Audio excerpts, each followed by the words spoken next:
Small town boys, but we got exposed to a lot of big city internet stuff. Right now, I'm building a school in Dehradun. Like, why do people like IITs? Subscribe to somebody else's passion. It's called borrowing passion. Learn coding from there.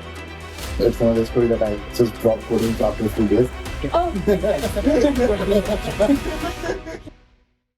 Hi everyone, this is Aditi Tibrewal and welcome to the second episode. If you haven't seen the previous one, this is going to be a lot about how one can design their own life, and which is why we have two very interesting best friends from India, Waris and Kovid, who didn't go to college. And personally, it was very fascinating to me because I went to college and it's not like a common choice in India to drop out. Mm-hmm. So let's maybe start from there. What was your parents' reaction like when you made that choice? I initially told my father that I did not want to join college, and he wasn't supportive of that. And that conversation kept on going for months. Mm-hmm. At the end, I had to enroll in a college, which I later dropped out, but I didn't tell him that I dropped out until I started earning money. Oh. So by the time he actually got to know that I dropped out of college, I was already earning money, and I was earning decent amount from Indian standards. So I think he accepted, and he had no choice because all the money was already flowing in, and his main concern was no one would hire me, and I had a job. So he just accepted it. Yeah, I think I was raised in a household which was very pro independence, pro excellent education. But I think what changed is what is the definition of an excellent education. So when I was graduating from high school, I was doing the traditional route, decent students. I was applying to colleges and stuff. But both my father and my brother at that time were from very traditional sort of career backgrounds. You do college, you enter a public sector company, 30 years, same company, promotion. And both of them told me that this is actually not the way. This is not a good education. My father has a story, I'll tell you about it later if you want, but regarding what college education is like. So what happened is while I was filling out these applications, I also filled out this application for a boot camp, learning boot camp, 3 months of intense sort of course. And I did that because my father and brother told me, coming from traditional academic circles, that this is not the life that you want to live. So I was applying both ways, colleges and boot camp. And I got my offer letter from my boot camp before I could really sort of, progress through this. And I realized that is what education is about, that I need to actually start working at a young age and start sort of learning through experience. So that's the path I chose. So I wasn't really, my family didn't oppose it, almost encouraged it. Mm-hmm. And it's what it led to everything. Yeah. But where are you guys from? Originally in India? So we both actually met in high school. Mm-hmm. We went to high school together, and this school is in a small township. Is surrounded by factories, coal factories and mines. Is it India's largest power plant? Oh wow! NTPC Vindhanagar is the name of it. It lies like 100 kilometers south of Varanasi. We were just a small town boys, but we got exposed to a lot of big city internet stuff, and that's where we got to know about all the alternative pathways and how the skills matter a lot more than degree. And I think that's what encouraged us in the first place to start thinking of not going to college and trying to learn your skills on your own, and maybe with a boot camp, as in Kovid's case. Yeah. Okay, so let's start from the start. So you both mentioned that you come from a small town. Mm-hmm. Your family encouraged, your family was okay. Like you told them later and they were fine about it. Initially, they were strongly in the disagreement and discouraging it strongly. But by the time that they kind of got on page, I had already started earning and had answered their makes sense. Yeah. So I primarily have two questions to start with in terms of background. First, did you have siblings growing up? Did you have people who were older than you who had a lot of influence on you? Like in the sense that, for example, my brother had a lot of influence on me, so he would make a lot of decisions, or I would also look up to him a lot. So whatever he would do, I would do it. So did you have that sort of energy, or were you the older sibling of many? We both are at the opposite end of spectrum in this. Okay. He has a brother. Start? Sure, I can go ahead. So I have an older brother. He's 8 years older than me. And my brother tells me that the greatest gift that he has ever given me in life is being a guinea pig. So my father has experimented all sorts of what does not work as a parent on this guy. And due to him and the large age difference, my father has had the time to mature. So he's experimented everything that goes wrong, and by the time I came along, he's been a great father. My brother is somebody I look up to a lot, and because of my family not being the highly independence encouraging family that it now is, my brother went through the traditional academic routes. So when I was graduating high school, he was in his 5th year of his PhD. You can't get more traditional academic than that. Yes, yeah, I am that too. Yeah, PhD I am. Actually, he's here right now in network school. Yeah. So yeah, you might, You might meet him, yeah. Yeah, you might meet him. But It would be interesting to have both of you. yeah, also. yeah. You owe us because you only have half of me in this podcast, so you have another half of me in the next one. Yeah. So my brother. So what happened? So he told me that this academic route isn't really an education per se, and he almost encouraged me. I look up to him a lot, and I went through this boot camp. I started my alternative career earlier than he did. He quit his PhD, 5th year of his PhD. That's the last sort of, you're supposed to get your degree right after. He can't do this anymore. He quit it. He went to a business school. He taught. He started a farm. He started an e-commerce company. He did all sorts of random things. Later, he joined the same boot camp I had joined like a year and a half ago. Graduated, and then he got his like first like job at like 29 and 30, and he started as a director of operations. Why? Because he had So all of much, that yeah. experience. And now he's doing very well. He's a very busy person. He leads a lot of different companies. But yeah, my brother's influence, I look up to him a lot. He has unfortunately had the whole traditional Indian parenting thing, and because of him, I have had the privilege of avoiding that. Sorry for taking So No. it sort of helped two of you then, like Yes. the fact that he went Yeah. through all of that. But also, I think your sibling actually accepted that he was the lab rat. Like siblings don't accept that. I think all first siblings go through that in a way. Mhm. Maybe you can talk about it. Yep. Yeah. I'm the eldest of 3 of us, and a lot of things. So, like, I came up to my father one day and said, "Hey, I don't want to go to college." I think that opened up the stream of this alternative education for my younger brothers and sisters. And now, as of today, my sister is enrolled in one of the design boot camps that we talk about. So I think definitely having an older sibling does help. I don't have any older sibling. I'm the oldest of them all. So I just try to pave my own path as I go.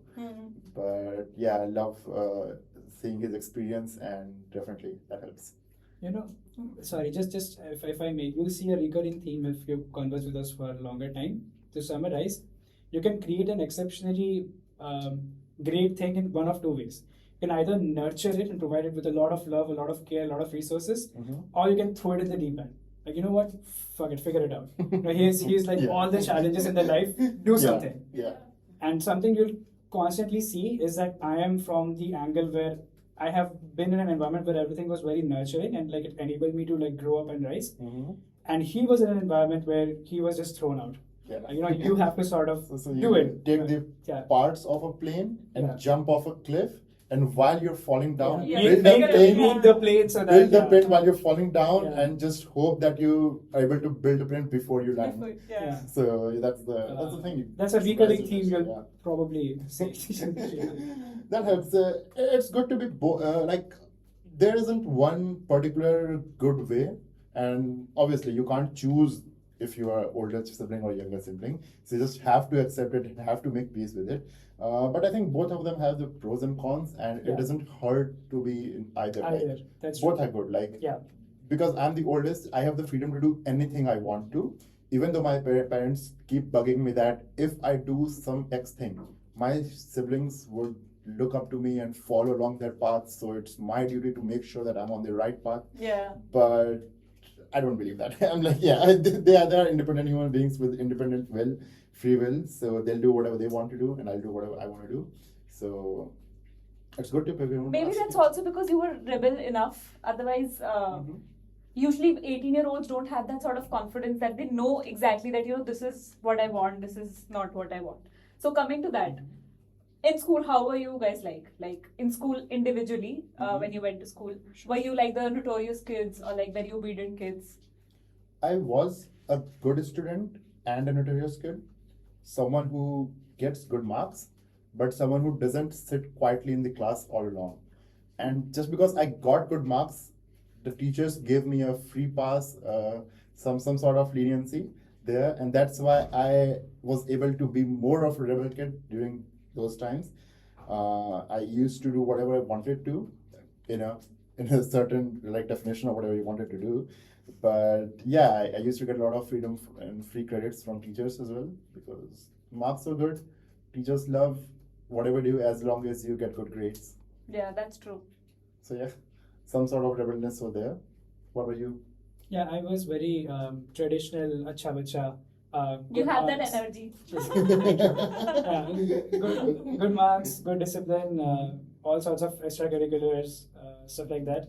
I guess maybe a little bit. What was a little bit different about me than other acha bachas? One is that I was very curious about everything. So one interesting thing is that I studied like let's say 3 or 4 different schools, and in 3 of those schools, different teachers who don't know each other, who have nothing to do with each other, all came up with a nickname as you do in a classroom, right? Like, hey, you something. They all came up with a nickname. They all came up with the exact same nickname for me, and it was Mr. Question Mark. Because I asked so many questions, including the school that we both went to. Yeah.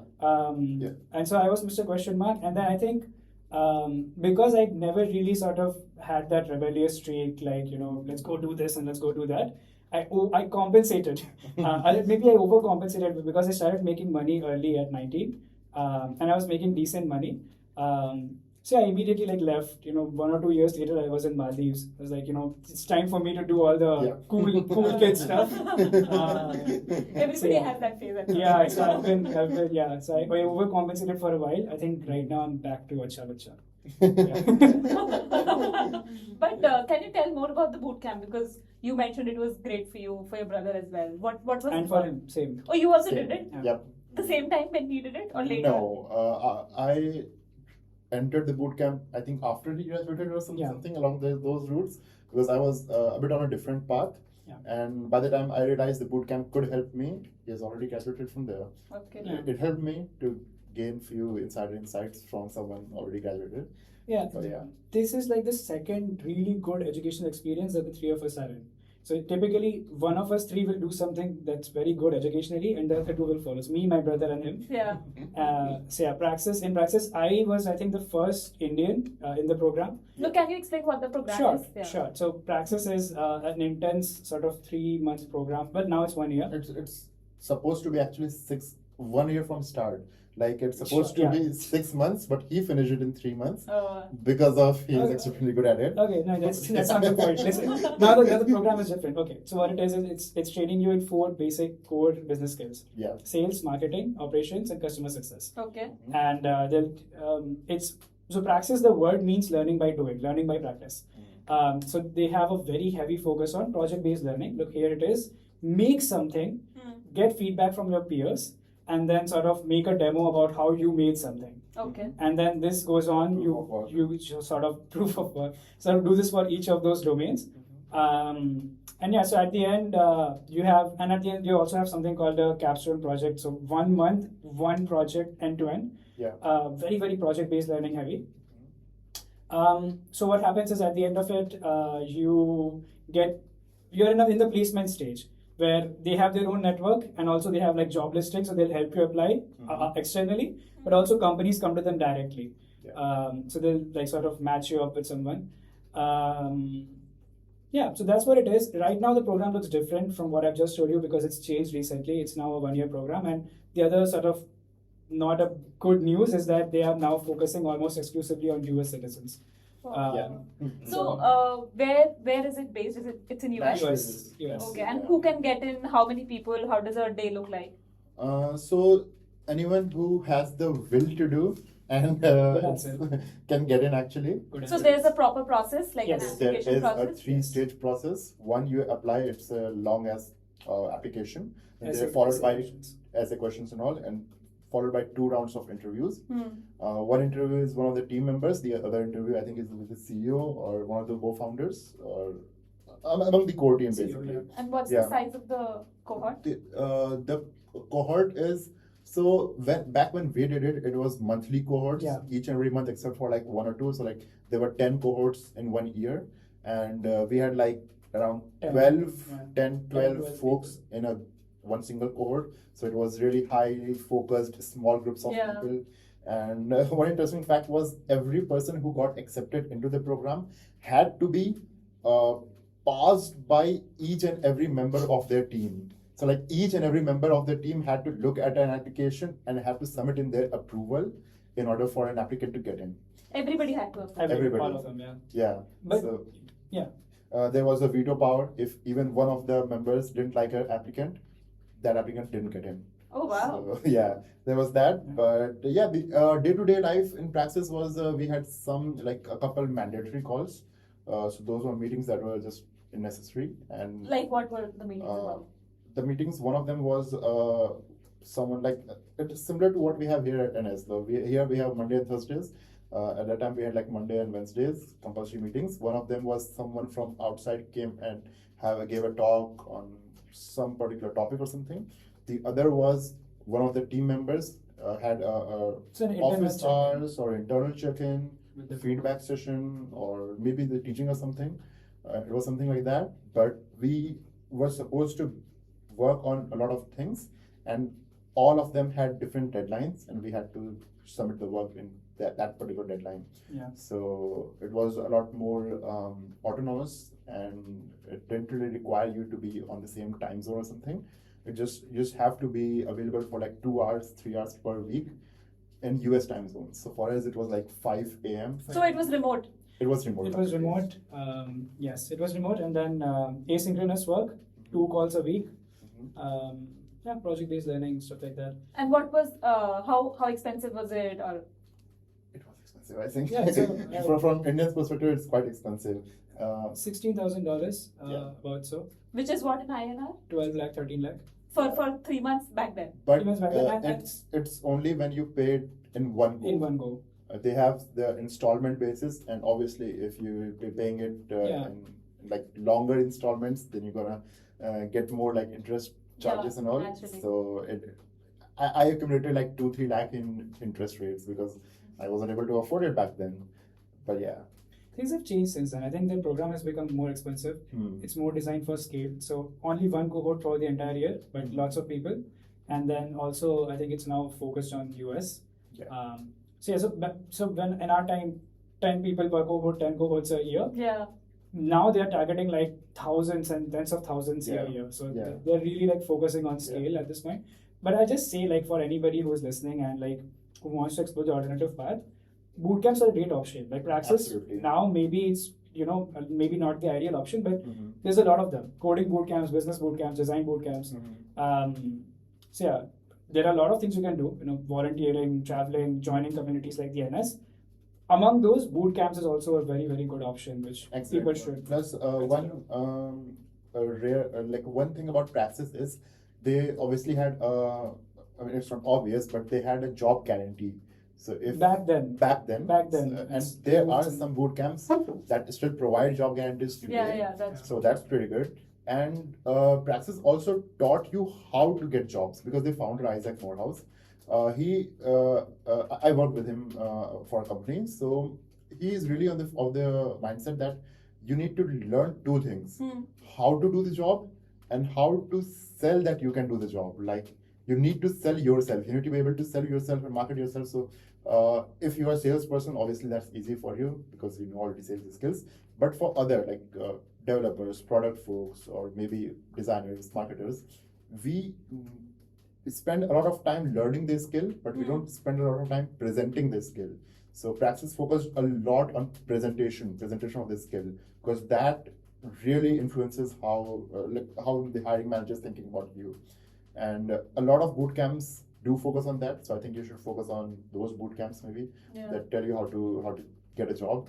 And he did cover it already. Like communities are super important. I think a lot of boot camps offer community themselves. So it's part boot camp, part community.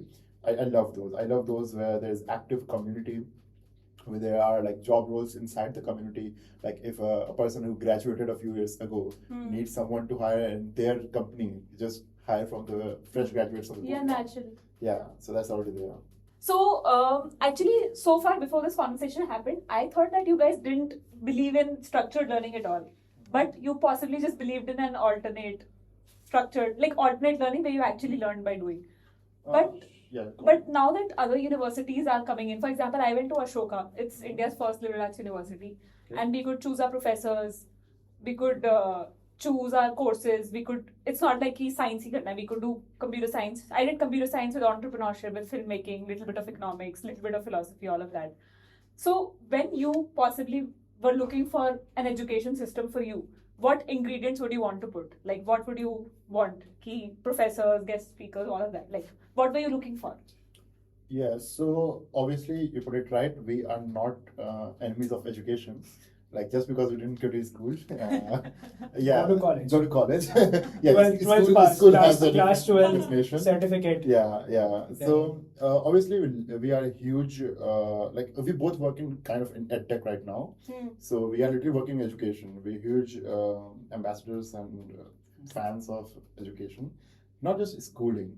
And as for structure, we both, I mean, I can speak for myself especially. I'm a huge believer in self-driven education. So where you are sitting in the driver's seat of your education.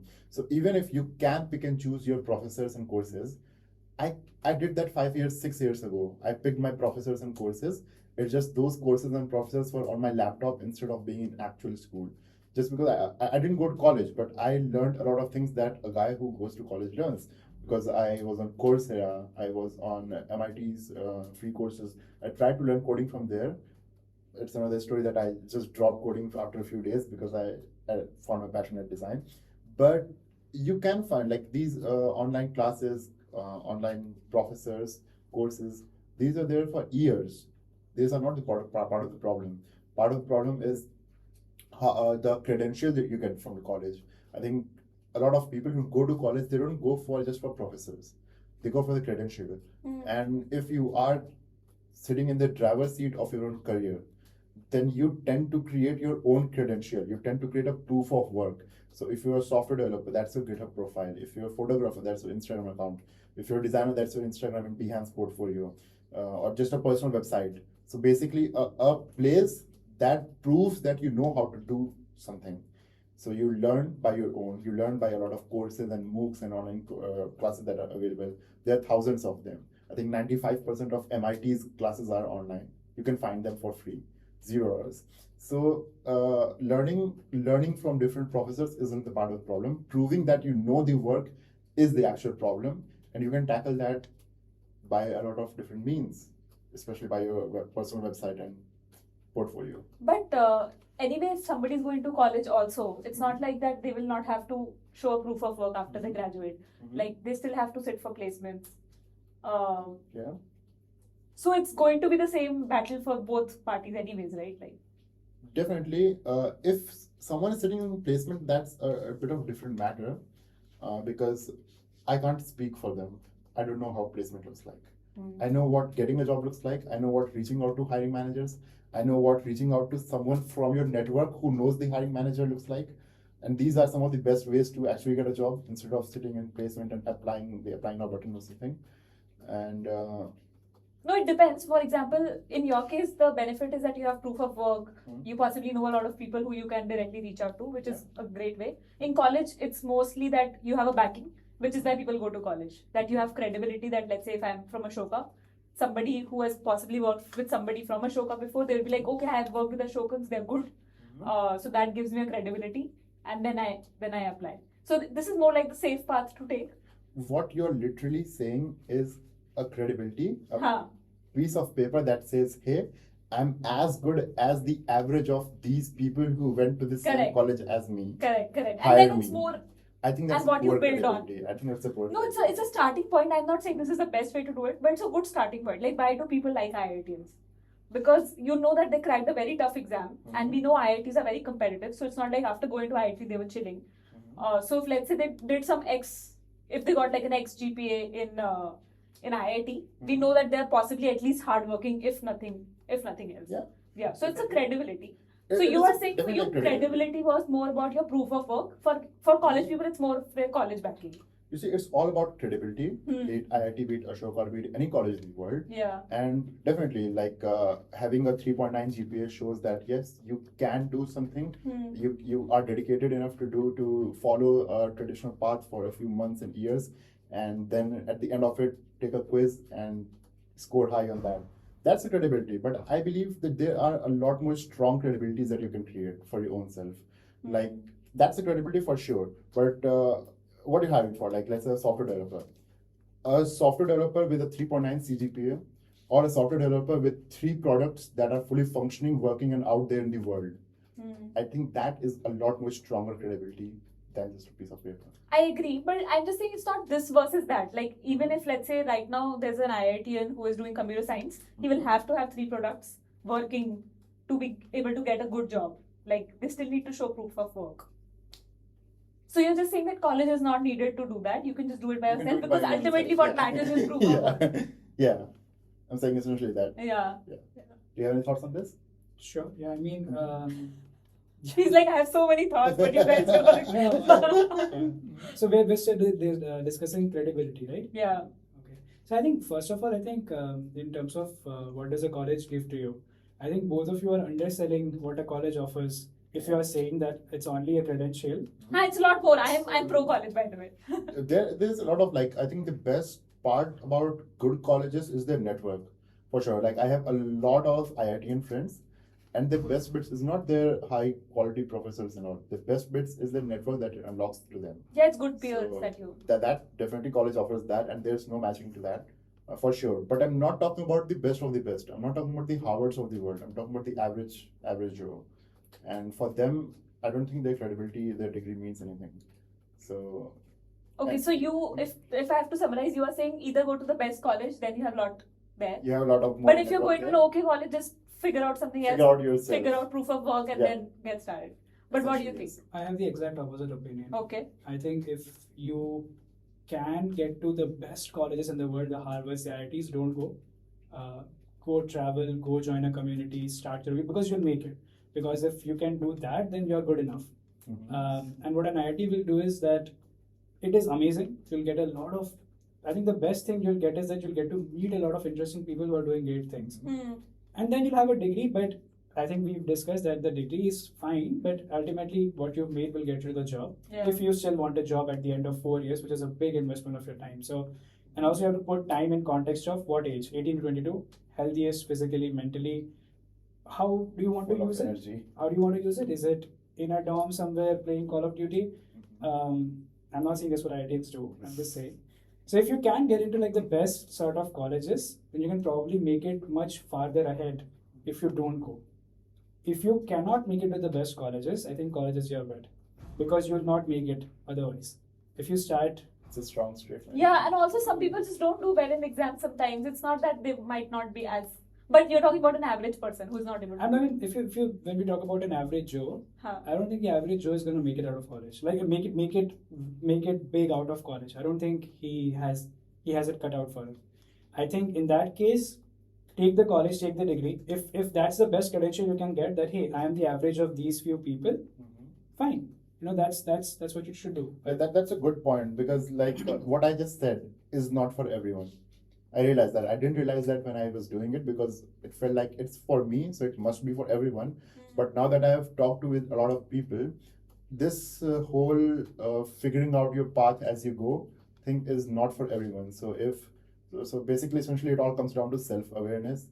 Be aware of yourself, and if you think you are cut out for this whole figuring out as you go kind of thing, which if you if you as you said, if you cracked into the top colleges in the world, Yeah. you are cut out for that essentially. But if you are someone who loves to just submit to a system and hand their lives to a system and let system decide for them, if you think that allows you to perform the best, for sure go to college. Hmm. Yeah. And just at that point, if you are somebody who can crack the best colleges, I think the deal is the guarantee of the good versus the chance of the great.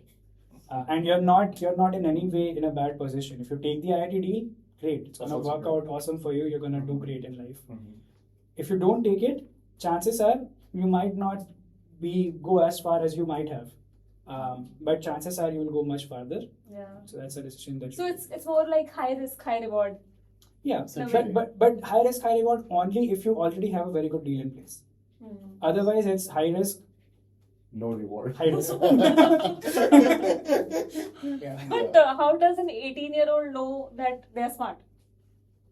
Because there are a lot of students who do amazing when they are like in 12th grade, 11th grade, but then they don't end up doing so well later. Doing amazing in 12th is not a signal. Exactly. That's what I'm a trying to signal say. that you can read a book and memorize stuff and write well results. Yeah, so how does one figure out, like, how did you guys know that, this is something? I think actually, I think we give kids little less credit Mhm. than they deserve. Mhm. I think if you started actually listening to kids, especially middle school and on, you'll discover they're capable of much more than we thought. I'll give you an example. Right now, I'm building a school in Dehradun, and one of the things we are very much about is high rigor. We want children to challenge and think critically. NCRT recommends for grade 2 that a child should be able to classify a transport between air transport, water transport, land transport. You show a picture of the plane, child says air transport, well done, you're at grade level. What we're doing at grade 2 is that grade 2 is comparing two different transports, so a bus and a cycle. How do you sort of compare a bus and a cycle? Well, the children came up with it. Hey, we can think about it in terms of cost, we can think about it in terms of safety, we can think about it in terms of convenience. And once we think about it in these three terms, where does what rank, and in what situation should I use what? And this is grade 2, by the way. Oh. Yeah, this is still grade 2, and they came up with the criteria. We didn't tell them. With their school, they are implementing. They're focusing a lot on critical thinking. That I think the education system misses on. Like children are great at critical thinking when they're children. Naturally. But by the time they reach grade 12, they are lost and they don't know about things, don't know how to question stuff, they don't know how to think critically about something. I think that's why the problem that you asked exists in the first place. So something happens between grade 2 and grade 12 that It goes wrong. makes sense of the way, yeah. Interesting. So tell us more about your school. Sure. Yeah, I'm just from the last part. I was just saying that any high school kid, when we say how does he know he's smart, I think there's always a voice, and I think the reason that that's not executed is not because the child doesn't know; it's because society has conditioned the child to not listen to himself. Mhm. That's all I'm saying. I think a child knows, and at 18 he's not a child. Yeah.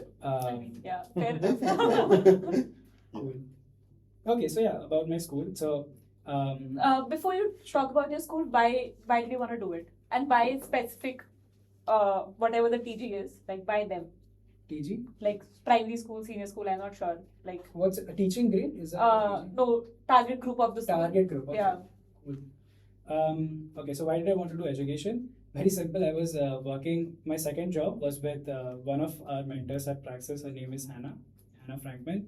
She is currently one of the biggest education influencers in the US, and she became this starting a company called Rebel Educator. And when she started the company, I was one of her first employees. So I saw her grow into becoming this education influencer. Mhm. I was just doing marketing for her, but as I was reading what she was writing and putting out into the world, it sort of ignited this spark in me. Ki education can happen in this way. Education can look very different to what I had always thought it would. And then I had just come out of Praxis, so I knew education could be done very well.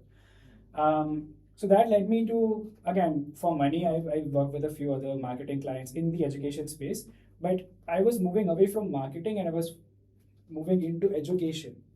So I took a trip to Africa for 1 month. I volunteered and I taught children there. So I was in the US. I was seeing what the cutting edge, what the most advanced education is looking like, and then in Africa, I was seeing what the ground level sort of no resources, what's that like.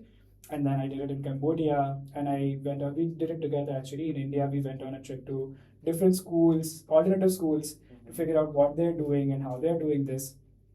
So I think education became increasingly important to me, and yeah, I mean, in terms of how I joined this school, I was about to join something called the Teach for India Fellowship, which again, to our earlier point, Yeah. great structured way of going in your career. You get in, good job. It's a guarantee of a good. Yeah. I didn't take it because I had a chance at the grade, which is that one of a Teach for India alum was starting his own school. He was about to launch, and there were no open positions. But I just called him and I said, "Hey, I'm gonna come and work with you. You don't have a choice. I'm gonna do this, whether you like it or not." And yeah, he gave me a demo task. I did fairly well, and he was like, "You know what? Just come over." And I've been with him since How long has that been? 1 year now. Okay. But yeah, the good part of this job is that I do essentially whatever he does. So he's the CEO, I'm the head of operations. I get to see what building a school is like from the ground up. So yeah, it's been great. I took a chance at the grade and it's worked out decently well. Okay, so what's the school? Primary kids only. We are trying to focus on Primary is first grade to fifth grade? yes, Okay. as well as pre-primary. Also, please feel free to interrupt me if I keep Yeah. yapping. Okay. Okay. Uttarakhand, there's a big problem in Uttarakhand, which is a migration crisis.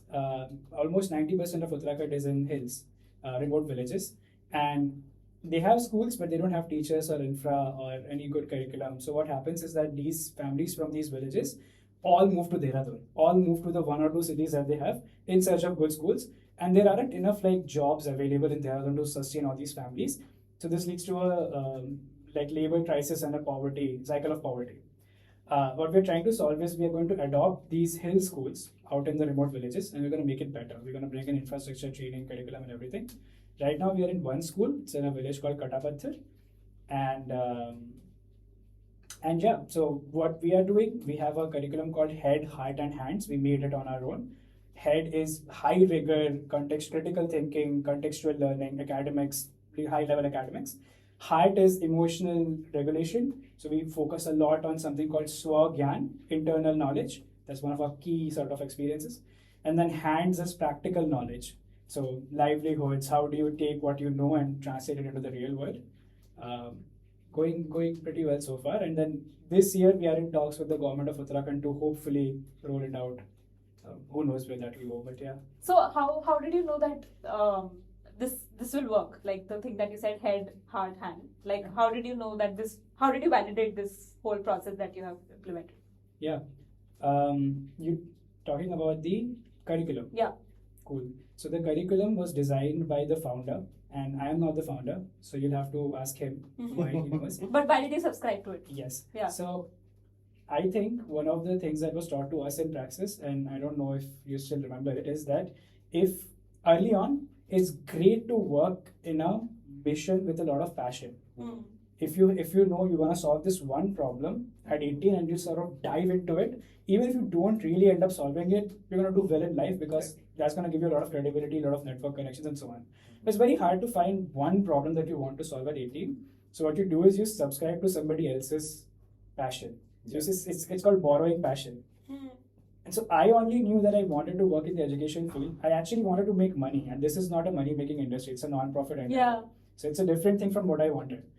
But I'm subscribing to an entrepreneur. I'm subscribing to somebody else's passion, and why? Because I see that the passion is strong. And there's an evaluation process. I talk to him. I see what his thinking is. I see his work, so I know he's not anybody. So that's what led me. I knew that I needed to work on one mission with a lot of focus, and I picked it because education, good entrepreneur, good founder. And yeah, my thinking was that I wish I could be building the school I wanted when I was young, and I think close. So I'm happy. It's a great school. You must visit it. I would love to. Yeah, you're invited. You're Oh, invited. yes. Official invitation.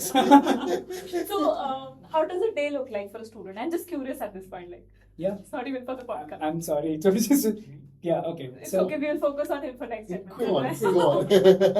okay. So we have the NCERT subjects: English, Hindi, Math, Sanskrit, which is there. English, Hindi, Math, Sanskrit. Math, Sanskrit. Okay. Only up to class 5, so that's like the main things. Mm. Then we have 6 subjects that we made on our own. So I say subjects, what the term we use is called key learning experiences, but you can think of it as subjects. And these subjects, interestingly, come in dualities because we believe that anything is just a reflection of What you might think is its opposite, but they're actually the same things. They're two sets of the same coin kind of thing. So on the one hand, we have something called Jagat Gyan, which is our program for aviation science. And that is taught in a very, very specific way, contextual. Can I give you one quick example? Yeah. Okay. So we in primary class, we have something called farm to plate, which is you take a plate and there's rice and it's in the inside. You ask a child where this rice comes from and he's like, I don't know. And you tell him, well, there's a farm. And then farm goes to mill packs, wholesaler, retailer, father goes, buys, home, cooking, plate. Yeah. So that's supposed to teach them about the whole farming industry and supply chains and all, and like how they have to value that this rice has a lot of effort and everything. We teach all of that. The kids tell us that's not true. That's completely wrong because we just grow the rice on our farm and then we eat it. Because that's their world. That's the world they have seen. They haven't seen the whole wholesale retail and everything. Supply chain. So we do contextual learning. So we have the river Yamuna flowing beside the school. The school is actually on the property of a royal family. So it's a beautiful place actually. So we contextualize it. We encourage critical thinking. So that's our EVS program. Don't want to go into too much detail. The flip of that is Swagyan. There we talk about social emotional learning, feelings, emotions. So one of the practices I do is good morning. How are you? And the first few days they said, fine, sir. But then we started going deep. Are you really fine? Are you really okay? How are you doing? So nowadays I'm not very good, sir. Why? Well, apparently something happened in my home and can we talk about it? So that's again, thinking about your feelings and emotions. We have something called Khoj, which is inquiry, mostly related to math. So can you think about math in an inquiry related way? Like how does this relate to my world? On the flip side of it is Moj. Can we forget everything and just go out and play? And I do that. Or the staff does it. We are just out, we're playing with the kids. The last duality is Abhivyakti, which is artistic expression. I have something in my head. Can I express it through arts, through poetry, through drama, through music? Can I put it out into the world? And then Yogdan, which is sort of philanthropic contribution, economic contribution. So there are problems in my society. Can I also solve them? So can I not only just think about my problems and express that, but can I also take somebody else's problem and fix it? So Yogdan plays in because we ask children to solve problems in their own local villages, in their own local communities, and we see how they perform. So those are like the 6 subjects. So half of the day goes English, Hindi, Sanskrit, math, whatever, and then half For this. And how do you get teachers for this, or do you guys teach as of now? Yeah, so there's like 3 core members, and we are still teaching. But there's 7 local teachers from the community. We are providing them with the training necessary to sort of upskill them. The goal is that we move away from teaching. So we are hiring people who are totally focused on teaching and program, and they're going to take over that. But the core team moves away, and then we enable the teachers to rise to the level that we need them to, so that the same quality continues. So we maintain a 7:3 ratio. 7 local teachers to 3 external people. But how do you fund this, since it's a non-profit? Yeah, well, same way all non-profits are funded. Philanthropic contributions, mostly high net worth individuals, institutional grants, corporate social grants, stuff like that. Oh. Yeah. What do you think about the school? It's great. Because you've been, I'm sure. I've been there. It's literally in heaven. When he says it's in the hills, it's actually in the hills, on top of hill actually. You have to climb up there. It's not very high up there, but it's good, great. The great mark of how the school is performing is the happiness level of children. They are super happy with what they're learning. They're super happy with their own status, plus what they do and how they feel about what they do. It's all great. I've received nothing but great feedback from them. It's actually a good metric. How many students cry before they come to school? Yeah. That they don't want to come. His children want to come on Sundays. They complain that I have to stay at home on Sundays. So they are now, I think, are trying to create some sort of events on Sundays that is optional, voluntary for students. Maybe I don't know how that progressed. Yeah. That's Shiksha Mela. We did it a few times, but it didn't catch on. But I will just say, I wish that was true what you're saying. It's like children are happy, great school, good job. Here's a check for 1 crore. We have to demonstrate very specific improvements in English, math, all the it's a numbers game. It's a numbers game. We haven't done a great job at that. The children are super happy. They love being at school, but are the foundational things improving a lot? Not yet. But yeah, I think it will. I'm confident it will. But so after fifth grade, they will still have to, let's say, enroll in a traditional school, right? Yes, unfortunately, but we are working with the department to increase our own sort of affiliation. So this year we'll be able to teach class 6 as well. Oh, nice. So far, is there any batch that went from your fifth grade, like your schools, to sixth grade?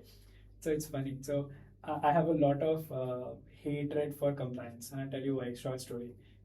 This group, class 5th, we are supposed to go to class 6, so they are supposed to stay with us. So we have all the things in place, right? Like everything you need to teach class 6. In order to do that, the department has to come and visit your school, and then after visiting, they'll take a few weeks and they'll write, "Hey, clear, you can teach."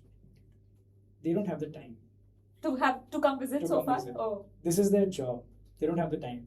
So what has happened is they plan on coming sometime next month, which means that the academic calendar will start. Yeah. So these class 5 kids, either they stay at home and do nothing for like 1 or 2 months until the department figures it out, or they go and enroll on a different school for 2 months, and after we get our affiliation, they then come back. And all of it because somebody in the department is lazy to come and visit the school.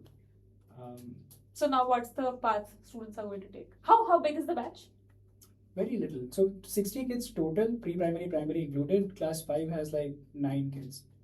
So small class sizes. That's intentional?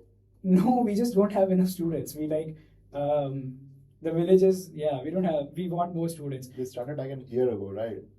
Yeah. The teacher-student ratio right now is 1:6. That's like we can do. I mean, that's great, but we don't need that much. Yeah. So what do you think should be an ideal class size? 15-20. And how do you how do you convince parents? Was it like a big deal to convince parents? Yeah. So the kids that are right now in our school have been there since nursery. Mm-hmm. But we have all sorts of campaigning going on. So we hired like local youth from the village to go to every single house in this village and every other neighboring village, and so just campaign, hey, just because it doesn't work digitally, it doesn't work in newspapers. The parents don't. It's a low income sort of place, so you have to do it the most old fashioned way, which is knock on the door. Hey, namaste. Do you know about this new school that's on? So reminds me of Swades actually. So have you watched that film? I haven't watched that. Okay. Yeah. You have? Yeah. So there's a teacher there, and she wants to like bring change and get more students to school. She does that. Nice. Yeah. Nice. It's old fashioned, yeah. Yeah. It's traditional because we don't have a child. Yeah. So Waris, you are also working in EdTech, you mentioned. So what is it? I run a design and marketing agency Mhm. where my clients are in EdTech. So I don't work in education, but I just enable those who work in education to do the job better, basically. So was it intentional on your part that you wanted to work with EdTech companies? Yeah, so I niched down quite recently, actually. I mean, I've been running this agency for a while, but it wasn't really particularly targeted to a niche. It was just I would do design and marketing for anyone who needs design and marketing. But that's a poor strategy. You don't actually end up getting anyone if you do that. That's why I sat on the whiteboard and tried to think what I like the best, which industry. And when I say EdTech, my literary title says two things: EdTech and career accelerators. So especially boot camps and career accelerator is a self-explanatory word because I was part of one myself, the Praxis. And after graduating from Praxis, I worked on some short freelance roles. But the first job that I landed, that company was called Career Hackers. It was a media company for career, like it was a one-stop shop for job seekers, a career acceleration type of company. So I worked there. I was the first employee there, and I worked closely with the co-founders, helped build and scale the company. But that got me deep into this whole career acceleration thing because like Praxis right before, then Career Hackers right after that. And within Career Hackers, I had exposure to a lot of different boot camps. So yeah, makes sense. I loved that. That excited me a lot. I was passionate about that. That's why now that when I had to niche down on a particular thing from an agency, I picked EdTech and career accelerators. Quick plug. Waris has a great newsletter that you should subscribe. Oh, Okay, yeah, it's called the what is startup. it about? It's called the Startup Career Compass. So it's for anyone who wants to know what goes on this in the startup world and wants to land a job at one startup, at Oh. a fast-growing startup. So Yeah. I share some learnings, some insights, and also some jobs of the week, and some tools, tips, tricks, hacks. So how often do you send Once out per week. information? Oh, And it's been you're like- regular with that? Yeah, it's been like 8 weeks since I've been pretty started. Yeah. Yeah, we're like 600 something subscribers now. Oh, that's been growing. excellent. Yeah, that's pretty good. Been growing, yeah. Yeah. So, Yeah. Go on. no, I'm just saying, like, the reason that Waris has definitely created newsletters is that Career Hackers had an amazing newsletter, and Waris was a big part of like making that happen. Yeah. And you want to talk numbers, like, Yeah, so Kovid Hackers had this great newsletter called The Daily Job Hunt, where have Maybe. you heard of that? I would be surprised if you Maybe did. not. Yeah, so the Daily Job Hunt focused on getting jobs, and it was a daily newsletter. And there were lots and lots of stuff there, but the numbers was we had like 200K subscribers. So And that it was basically a collection of all the job opportunities that are open, is it? not really. really Not really. It was collection of strategies, advice. advices, philosophies, tools, tips, tricks to actually land your job, to land your job through the back door, like land a job without even clicking the apply now button. Yeah. So we talked about that, and I was I was one of the two guys working on the newsletter, and we were like 200K subs with just two guys. So I was closely involved within the ecosystem, and that's why I know a thing or two about newsletters. But also 50% open rate. Was Yeah, it? Yeah. 50%. That's the big part I wanted to. Yeah, that's because pretty good. 50% open. competitors had single-digit open rates. That's the standard. 5%. Wait, was it like a daily newsletter? Daily Still newsletter. 50% And was 50%. With 200K subscribers. Yeah, that was a top thing. Who do you think were your primary subscribers? Our primary subscribers were 18 to 30-year-old 18 to 30. job seekers. In India? No, it's throughout the world, but mostly in the US. Okay. Yeah, but it's throughout the world. We had a lot of subscribers from a lot of countries, and it was mostly focused on 18 to 30 who had gone to a traditional route and were not satisfied with the result that I had given them. So now they want to explore more, and especially the hacking your career kind of thing, the Yeah. backdoor to the job opportunity. Yeah. One more thing on that, where how to get a job through the back door, not clicking the apply now button. Neither of us has ever gotten a job with the apply now button. Yeah. And we have had a lot of jobs. We had a lot of A jobs lot throughout of the jobs. past like 5-6 years or whatever, Yeah. but we have never applied, never clicked the apply now button, never sent in our resumes. I don't think we have a resume. I have a resume. But I don't. I'm building a school now. I have a resume. But I think Compliances. compliance. Do literal compliance, not even kidding. But I think between us, we've had like 13, 14, 15 jobs at least. Something like that. Something yeah. like that. And not one was apply now. Yeah. That's true for me also though. Oh. But I've done only two. Awesome. Two jobs. Awesome. How long was your longest job? Because it's not 30, 40, you're Cut the 25. record. Cut the record. Let me see. So, my longest job started in April 2022, and lasted like 20 months or something. Like 20 months? Yeah, That's less a lot than of 2 time. years. Yeah. Yeah. I'm sure you don't have that long. And my longest job, I think, was how much? 1 year and 3 months, something like that. Well, that sounds pretty good. 15 How did you actually you didn't have college 4 years, so you Yeah. were working for 6 years. But also Yeah. for a long time we worked multiple jobs. Yeah. So that's the reason also. Part-time jobs as well, I'm guessing. Yeah, but Like, what's the definition of part-time? We didn't have to go in an office and sit there from 9 a.m. to 5 p.m. And even those who go in an office and sit for 8 hours, they don't work for 8 hours. No, it depends on the job, I of mean, course. I Sometimes mean, people that's a 100%. that's a different tangent. Sure. But what I'm saying is both of us ran agencies. Yeah. So we had our own employees, so we could have like 2 or 3 Mhm. what you would call jobs, you would call clients. Yeah. So that's Yeah. that's Essentially. that's Yeah. the thing. Yeah. Yeah, then it makes sense. But the agency hasn't been always around. That's true. We were doing multiple jobs before we had an agency. Yeah. Did you guys have an agency together? No, No. separate agencies. What was your agency about? Yours was design. Marketing for EdTech. Oh. Just in case you get confused. So you got marketing for EdTech and then marketing for EdTech. Oh, makes sense. Yeah. Why do you guys not do it together? Um, Why do you have we- different niche or we like different do skill have set? a bit different niche, like subset. Slightly. I think it's Slightly. just we don't have a big enough contract for the both of us. Like Yeah. there's not we haven't had a contract that's so like demanding that both of us Both have of to us, be in uh-huh. Yeah, I think all the contracts that we get, we are self-sufficient enough to do it. Yeah. So, and even like the extra help that we need in Yeah. terms of extra employees, extra hands on the deck, it looks like a junior developer, Yeah. a junior marketer, a junior designer. Hmm. And we both are kind of like intermediate level at least.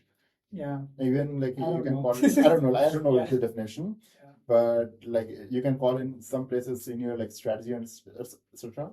So there's no need for that. We've talked about it a lot, Yeah, but we just haven't had like a big enough thing that we want to. but we're open, Yeah. definitely open. Okay. This is like a. You want to join in? This is free. Goes on to the dark Free side. meeting. Question. So right now, when now you guys are 25. I'm 23. Oh, I'm 24. okay, same.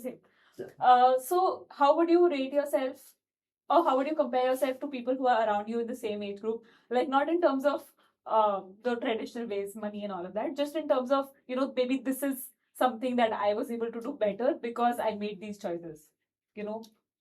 Is there something that you think? You have to Do you say have- something that you did better, or you just have to say whether you are. No, you think what are your thoughts now?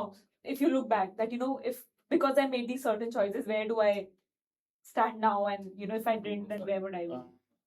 Have you like, thought about We it? use the word compare, and that got me a bit confused. Yeah, I'm not comparing, because but like I if you can't have to. compare with anyone else. No, but if you compare yourself, if you had made those choices, is what I'm trying I to think say. I'm definitely at a better position.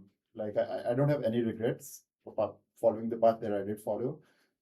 I'm definitely at a better position, and if I could have done something better, then it would be doubling down on this even more. Like why did I not do more of this that I've been doing already? So like if in an alternate universe I'd gotten enrolled into a university, studied there for like 4 years, and then tried for placements and all, I'm certainly at a much better place than that. I think. What about you? Yeah, cool. I think I think it's a very highly different place. Like it's a completely different thing I've done. Overall, there are certain things I've done better. The certain things I've missed out on. I think overall I'm at the same. Okay, so comparing to myself, if I made different choices, I'm doing better. That's not a comparison. But let's say we said comparison. I'm a competitive person. I'm the whole Indian person. Am I doing better than Yeah. my sort of high school buddy or something? I don't think so. So I think we are at equal levels because I don't think anybody would be at network school right now. Any of my peers, that's not the path they have chosen. They can't be at network school. They can't afford it. It's like a whole thing. But on the whole, am I doing better? I don't know. I don't think so because they have certain things which they are. It's great. I'm all happy for them. I have certain things. They are different things. Which is why I can say like, if you have that choice of the guarantee of the good, not a bad deal. You feel free to take it. The guarantee of the chance of the great is also good. Yeah. Yeah. And on a more meta level commentary, this is also a recurring theme. He's much more risk. He has a bigger risk appetite than I do. So I'll sort of be. I don't know about that. But I don't think I so. think we both have quite high risk appetites. No, I don't think so. I think you have a higher risk appetite. It's the way we were raised. Yeah. It's the Also just yeah, go on. Sorry. no, it's the whole thing. Like I was raised with like nurture and care and like Yeah. here's the And he was the path best to one. success, and his was like figure things out. So he automatically had a If you do that, I think you tend to get some bigger like risk appetite. yeah. Plus, I also believe like the biggest risk is not taking any risk. Like if like the world is not at us by default safety net. Like the case of SpiceJet. SpiceJet has been around for 25 years. Imagine an employee at SpiceJet who has been there for since day one. 25 years in, he's expecting some nice promotion and maybe a retirement. He suddenly gets in his inbox email for termination because the company has gone bankrupt. Yeah. You might think of that as being safe path, but at the end of the day, it was a high risk situation. So I don't buy that sort of definition for safety. I think that is still risky. So you can, if at the end of the day, the question is, who do you want to bet on? Do you want to bet on something outside of you, or do you want to bet on yourself? I Nice. choose to bet on myself. Yeah. Nice. Cool. But so there are three things, right? Like there's impact, there's money, then there's power. What else is there? There's impact, Social money. group network. Yeah. Yeah. So if you were like, how would you prioritize? Like, what stands first for you whenever you make a decision? Let's say. Wellness. Whenever you make a decision, Like whenever you make a choice in life, that I'm going to do this because let's say I care about impact and impact is more important. Is that not depending on the choice? Like, Yeah, for example, right, but it also depends on on choice. it depends on phase of life as well, right? Like sometimes you're chasing money, sometimes you're chasing Yeah. impact. Definitely. So what do you think you're chasing right now in life? That makes Right you now? want to do this agency and the school. cool. I have an answer. Sure. Go on. Okay. Now I'm scared. Okay. So I think first thing I'm chasing is learning. I want to consume a lot. I'm still Mr. Question Mark, and I don't have all my questions answered, especially about the future of the world. I don't know what's going on. So consume a ton of information as much as I can from anywhere, from everywhere, and sort of figure out where I should go, where things should go. That's the first thing. In terms of career, we're saying, correct? Yeah, in general also we can make it open-ended, but we can It's start with very career. difficult. Yeah, Yeah. we can Okay. focus on career then. Okay. So career-wise, learning is one, and two, I think two is money. Is it? Yeah, two is money. Yeah. But doesn't it seem like impact is two for you? No. But you are working. It's working in Yes. social Yeah. sector. I am. Working in social sector. Yes. That's the reason I hesitated. The reason I say that is because I think the reason I'm working social sector is because there's a lot to learn. If I thought that I'm not going to learn a lot doing this, I don't think I'll be there. And in fact, I'm learning so much that I don't really make any money from that. I don't make any money. But I'm learning so much that it offsets not making any money. Yeah. And maybe because of that. So because already a lot of my time is dedicated to something that doesn't make me any money, now money's weight automatically increases and Yeah. then social impact automatically decreases because I'm already Creating that impact. already right? Yeah. fulfilling that, already taking that box. Yeah. So I don't really need to create more impact. So yeah, learning first, money second. For me, it's a mix of growth, obviously, is there. I need growth in life. Growth is in terms of learnings, the skills, and where you are in your industry. That's obviously there. Money is also there. I don't obsess over it, but it's also quite high up there on the top. And I am super motivated and driven by stress. I don't want to take any stress in life. And so I try to make decisions with stress in mind. Nice. Although I take a lot of risks, so you would think that those are counter to each other, but somehow they are not. And also, like impact, I don't try to find impact in my work. I think work, as long as I don't hate working, it's fine with me. It should allow me to learn a lot and allow me to earn while doing so. As for impact, I can find impact in other areas of life. I can go hiking on a mountain. I can go motorbiking. I literally asked this question to Balaji here, Balaji Srinivasan, and he literally told me to have kids if I want impact in life. Literally advised me to do so. He said kids are the thing that brings the most impact in your life. So I think that's that. Ariti, next time you think Balaji is going to be in one of these chairs? Yeah. Maybe. We want to see him. Okay.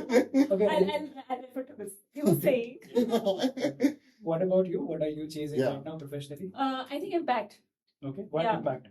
So for me, it's impact learning. What impact learning? Money. Money comes last. Because also of my background, I'm fourth child, so money has never been like the primary thing because I had multiple financial streams growing up. So money has always been like a thing ki, money to hoga in types, it's going to be there. But for me, I think I'm not really doing something in impact, maybe, Yeah. or maybe it's not directly creating impact. Yeah. So I want to figure out if I can add more impact to my life. Yeah. I also want to add more expression. How? Expression in terms of just like this podcast, or like more dancing, more listening to Abhivyakti. music. That Abhivyakti. Yeah, so I want to have more expression in my life. Okay, I have one more question for you, and because this something he talked about, and I think related to what we were discussing. Your work, what you do for a living, do you have to derive meaning? Do you have to derive impact from it? Or does it have to be something which you don't hate?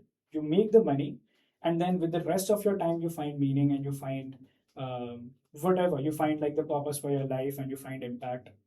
So you solve for money and you try to reduce the time commitment there and you try to increase the money there. And then for the remaining of your time, you do what your life's purpose is. Versus you derive your, so you're willing to spend 8, 10, 12 hours in your work because that is where you're deriving impact. and Yes, purpose so from. it's this one for me. Okay. Yeah, so far I've always been. So in fact, right now in my job I'm remote, so I sort of feel a little disconnected. In fact, so I actually miss being in office for like 10 hours, 12 hours, give it my all. So I do like that more actually. So you're only gonna pick a company if it very much resonates. Yeah, with you. yeah, So we have both been very much on the opposite end, which is like just get the money and then figure things out. yeah. And don't get it wrong, we still work on quite passionate stuff. We are passionate about what we do and we work on interesting stuff. When we're working, we love what we're working on. Yeah, you just don't want to attach your entire No, worth but- to that one specific thing, right? All I'm saying is that has changed, right? So you know this. Yeah. Yeah. So now it is a thing where we had this discussion where I derive my meaning from my work, Mm. and he doesn't, and he wants to derive meaning elsewhere. And we had the conversation. I had told him that can't you do it this way? And so anyway, I want to get your. So. Yeah. Yeah. So I would definitely. So I fundamentally believe that whatever I want to do, I just want to go all in. Otherwise, I feel very guilty in a way that would I do better? And then I also get more hesitant to ask questions or question somebody else's thing because then I'm like, maybe I only didn't do it Of course. like the way I would have. So Aditya, are there jobs or are there opportunities where everything that you want out of life you can take out of this one thing? So if you're just talking about I'm going all in on this one thing, Yeah. can there be problems like that where you're like, this solves everything? I'm down 100% this. No, I don't think that 100% happens. But I think 90% happens. And And then that's you good sort of bet on it that it will eventually become 100% for Okay. you. For example, the company that I work with right now, it's Ghost Shop, it's a backpacking hostel chain. We have discussed it already. What Yeah. it been. Yes. But With a customer. when I just joined, that time it was on a very initial stage in terms of the product and tech team which I work with. But then in last 2 months, the team is made, the office is set. Like just because that time I was able to bet on it, I think now I'm able to also see the good side and contribute to the good side that's happening. So it's always a bet in life, I feel, like in terms of whatever you're doing. So since you derive so much meaning from work, how are you feeling when you're not at work? Very weird, very weird. So, which is why I'm also getting a little bit of existential crisis because I've always associated my entire life to that one specific thing that I go all in with. But now there's NS as well, and there's so much going on. So I'm a little confused. Like, who am I? Like, So does that mean that if you didn't come to NS and if you were still at Ghost Shops, you would be happier? That is something I will only be able to figure out once I go back. Maybe. I'm definitely enjoying it here a lot because the job is still going on. I'm still able to work, but at the same time, it's also. I think when you're also in a certain setup for like 10 hours in office, you don't question it a lot because you don't have the That's time. true. But now That's true. because I'm here, I'm thinking about it a lot more. I question if I want to do it, why I'm doing it. We had this conversation Yeah. this Today. afternoon. Yeah. Oh, you did. This disconnect actually helps in a way. Because I remember in my previous job, I was in office all the time. I loved it, but I never really questioned it, like if I'm actually liking it or not liking it. So what's good? Not questioning and being happy. Oh my God. Oh my God. Questioning. I think That's a people, meta question. Yeah. people who are not aware, I think it's a great place to be at. I would have loved to be, married by now and have 2 kids and like my husband would be rich and all of that. I think that would have been an awesome place to. More aware you get, more difficult it gets. But yes, I think it's a choice in life. But the more aware you get, the more difficult you get. Yeah, Is there something after that? Because I would add the more worth it gets at the end of the day. that is also But- true. Nice. Yeah, Nice. fair enough. Good job, man. Yeah. I think I also think that it's not like either of a thing where if I say that I really like my work, it's a great work, I enjoy doing this, Mhm. and then I come here and I say, you know what, I'm feeling a bit of disconnect. That doesn't, I think, mean that the job is like that Yeah, doesn't Certainly negate bad, anything. yeah, true. This is just like an opportunity cost thing where you're like, yeah, this is amazing, Yeah. and that's like What you're getting here is amazing. Yeah. And what you were getting back home has become a routine now, and now you're obviously getting a lot of new things. And it also it's like if you asked us the same question when we were back in India, maybe we will give you different answers. We're like, you know what, forget NS, this is fine. Yeah. I love building a school, you know what, I don't like NS or whatever. So, yeah. Yeah, even when I was coming to NS, I was very sad. I was like, why am I leaving my amazing life in Bangalore? Same. Yeah. Same. At airport, I was literally questioning, should I just go back? Oh my god. That wasn't the thing for me. I came here for a month and I extended it because I was hating the fact that I would have to go back only after a month. Yeah. So I just No, extended. same. I also extended because now that we are here, Yeah. it seems awesome. And I also feel 1 month is very less to understand the value of something Mhm. in general. Cool. Anything else that you think we should, you would like to mention that would help anybody who is watching? There's so much we can say. There's You so know? much we Like, can around say, this, but Just to summarize if I have to everything. say just one thing, I'm not summarizing it, by the way. Yeah. Summarizing is a very difficult job. I'm just saying, if you had to focus on one thing, that would be self-awareness. Because even with like asking the question and becoming unhappy with the answers and Yeah. getting on a path that is way too much difficult, I think at the end of the day, that's a lot more worth it. You get a lot more fulfillment. So you must be self-aware to do so. Self-awareness is the key. So tough as well to be It's self-aware. tough, but I would have it that way.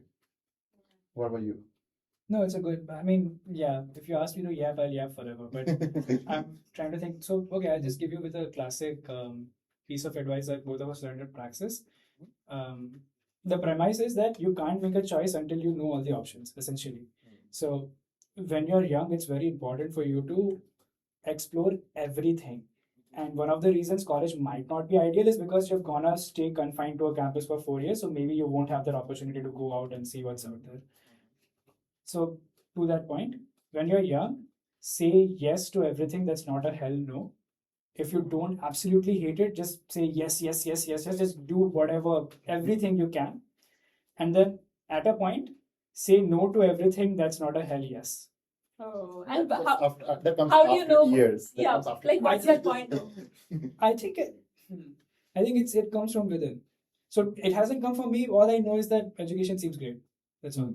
Yeah. Maybe So you are still on the first half. of course, but it has narrowed down.